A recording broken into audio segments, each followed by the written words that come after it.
Aí ele falou assim, não, mas eu vou prospectar, eu vou levar para alguns amigos que eu sei que vão gostar. Por quê? Por quê, cara? Que talvez seja o ponto mais sensível de tudo isso.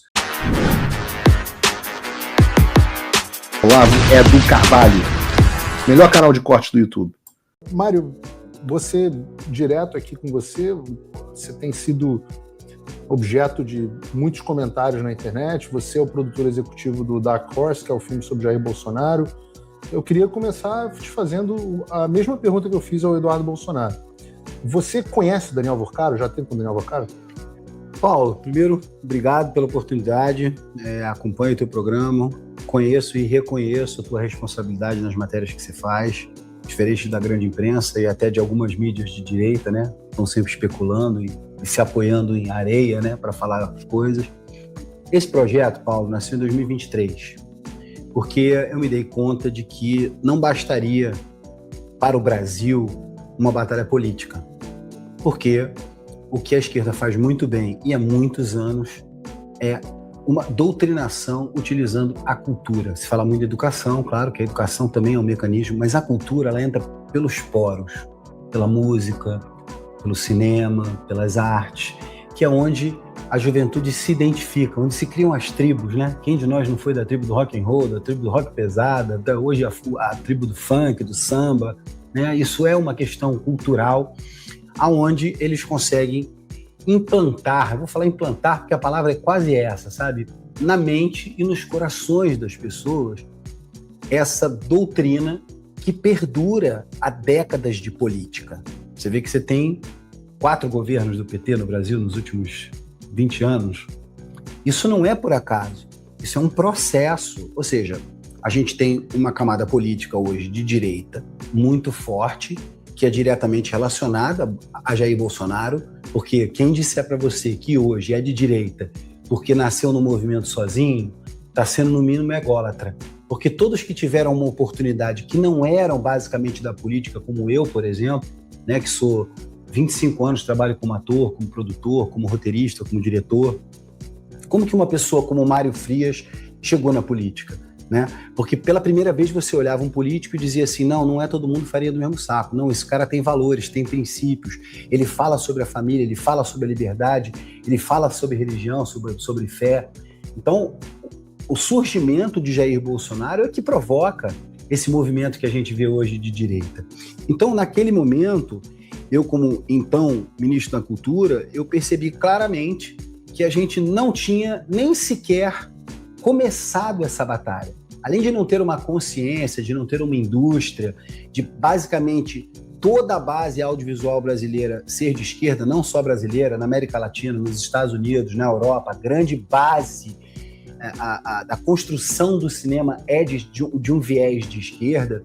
Naquele momento eu percebi, cara, o que eu vou fazer? Né? A gente estava fazendo um bom trabalho. Naquele momento você está se referindo de quando? Na Secretaria de Cultura. Ainda antes de 2023. Ainda antes de 2023. Ali eu percebi que a gente não ia conseguir. A gente ia conseguir moralizar, como a gente fez, a gente ia acabar com o favorecimento de grupos. Tudo isso a gente fez muito bem.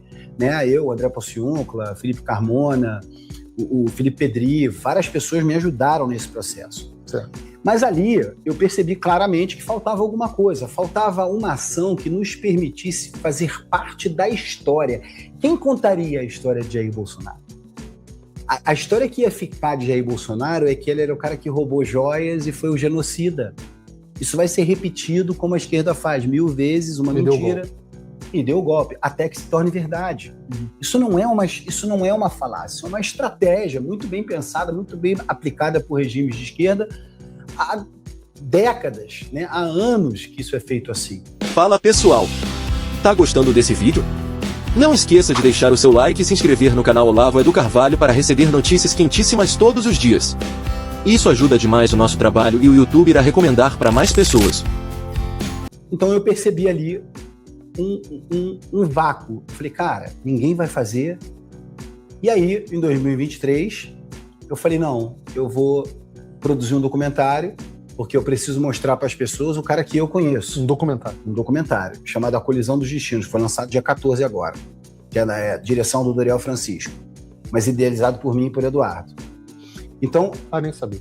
Eu falei, eu tenho que contar para as pessoas o cara que eu admiro, porque você tem uma imagem, você construiu o seu trabalho, a sua persona de trabalho, mas você é um cara diferente no dia a dia. Você é um cara... Não, eu por um acaso não sou, se você reparar, não sou. Eu digo, você tem as tuas peculiaridades, as brincadeiras que a gente zoa, Mas eu faço no ar. A gente é zoeira pra caralho. Só que ninguém acredita que eu já é fiz isso. questão de não desenvolver uma persona. É isso aqui mesmo. É porque a tua personalidade, assim como a minha, assim como a do Jair, assim como a do Eduardo, optou pela verdade, porque sabe que é o melhor caminho.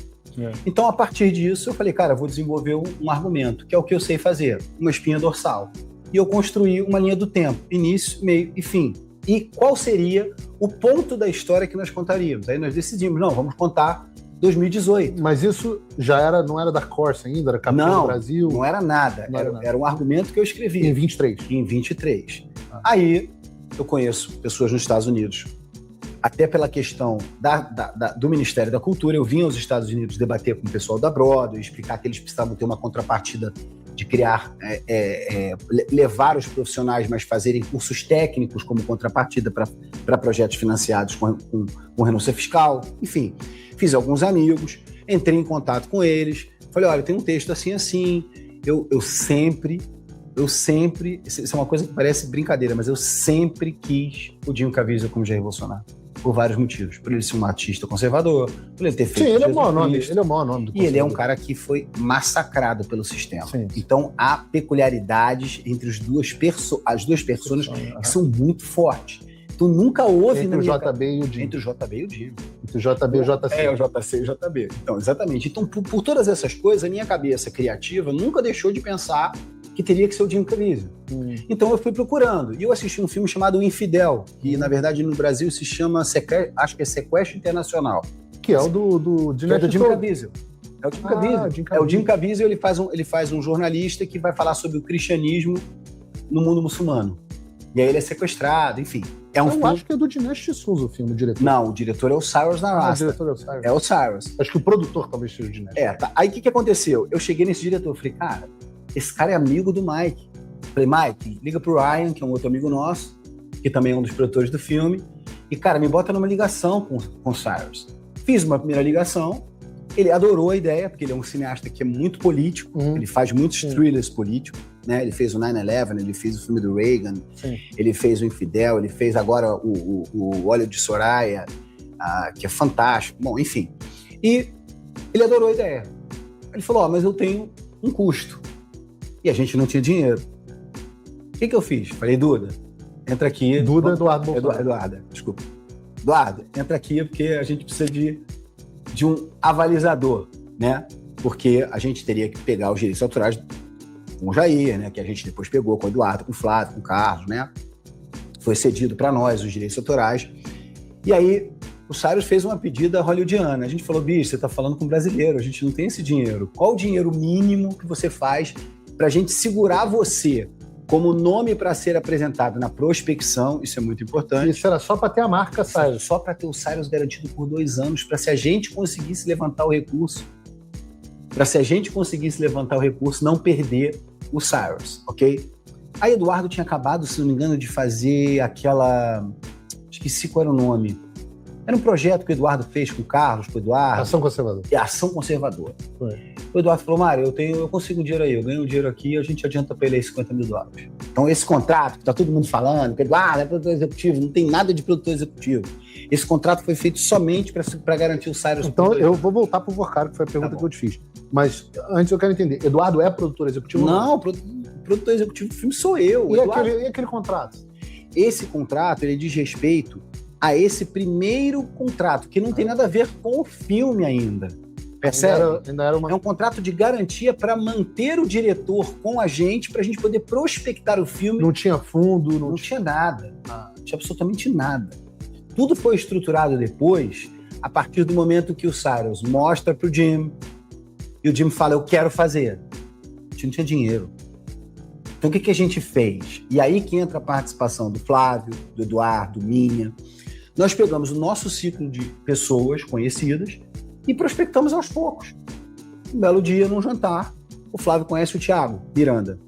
Thiago, Quem é Thiago Miranda? Thiago Miranda é um menino que ele vive de projeto. Então ele teve o site do Léo Dias, ele teve...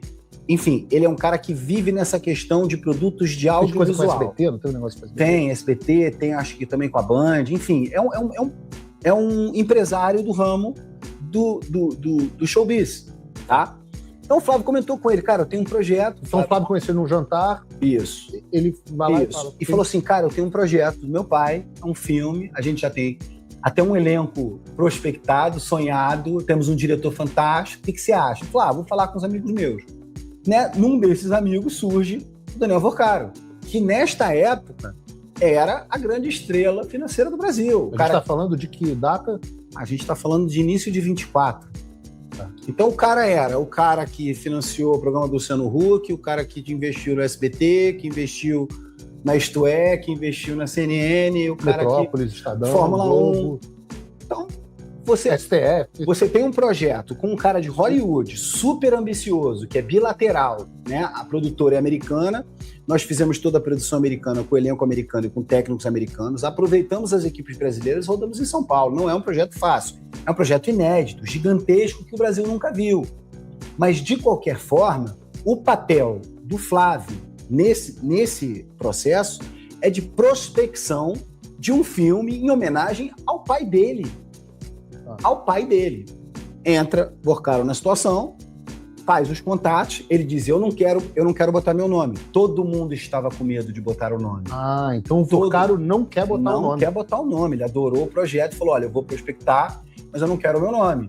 Por isso nós desenvolvemos, como o filme seria nos Estados Unidos, a modalidade fundo, que é o tal do private equity, ele é justamente para garantir o sigilo e a segurança jurídica dentro da fiscalização americana de receita. Não, isso é muito comum aqui. É muito comum e é muito forte, é muito sério. A gente não está falando de algo que é burlado. Não, isso tem que ser uma estrutura absolutamente aprovada pela SEC, pela FDA, por todos esses órgãos que supervisionam esse tipo de projeto.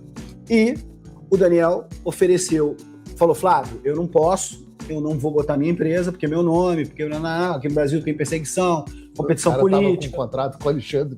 Então, que a gente não sabia, por né? vários motivos, a gente não tinha a menor condição de saber, ninguém sabia disso.